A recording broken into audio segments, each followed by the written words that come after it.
आप सबना दर्शन करवा पधारेला क्लोज पे जाऊं या कांग्रेस अध्यक्ष माननीय सोनिया जी, प्रदेश अध्यक्ष अर्जुन भाई, सतीश भाई, भरत भाई, हमारे बंदे सांसद विठल भाई, मोहन भाई, बड़ा आगे मानो आप सब भाई और बहनों। एयरपोर्ट पर उतरतानी साथे सोनिया बेने सौराष्ट्र या धरती की दूर माथे करावीने आप सबने मरवा माटे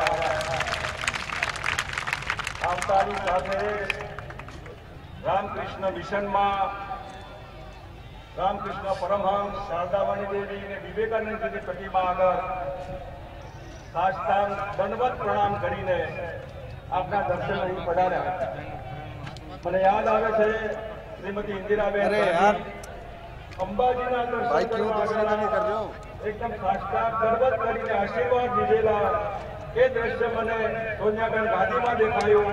इंदिराबेन विजय थे तो मैदान अपनी कांग्रेस पार्टी में विजय 100% आ वखते 2012 में आ बड़ा भेगा थईने करवाना।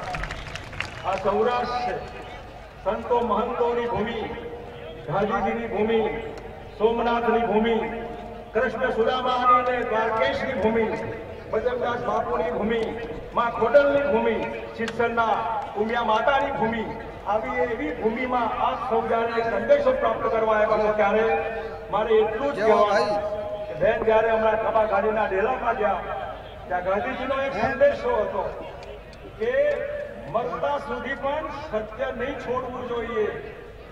હું ગાંધીનગરની સરકારની વાત કરીશ। ગાંધીજીને સરદાર આપણી ઓળખ, ગાંધીજી અહિંસા અને સત્યના પ્રતીક।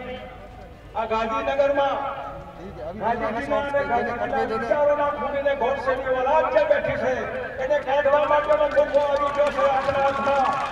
નહીં જોયા હિંસાના પુજારીઓ 2012માં 2007માં ગુજરાત ખતમ કરી નાખ્યું। નહીં કરવા બંધ યાર બસ કરો મારીને લોકોને 12 વર્ષે પાવો બોલો જાય બેટા તમે ન પહોંચ જાયેગા। અરે 12 વર્ષ સુધી ક્યાં ગુજારા તમે એક બદલી 12 વર્ષ સુધી યાદ નહીં આવી। આ બાપુ હતા ત્યારે મને યાદ છે 21 ઓક્ટોબર 1997માં જિલ્લા તાલુકાનું વિભાજન કરેલું। એમણે હવે યાદ આવ્યું 8 વર્ષે તાલુકા જિલ્લાનું વિભાજન કરવાનું।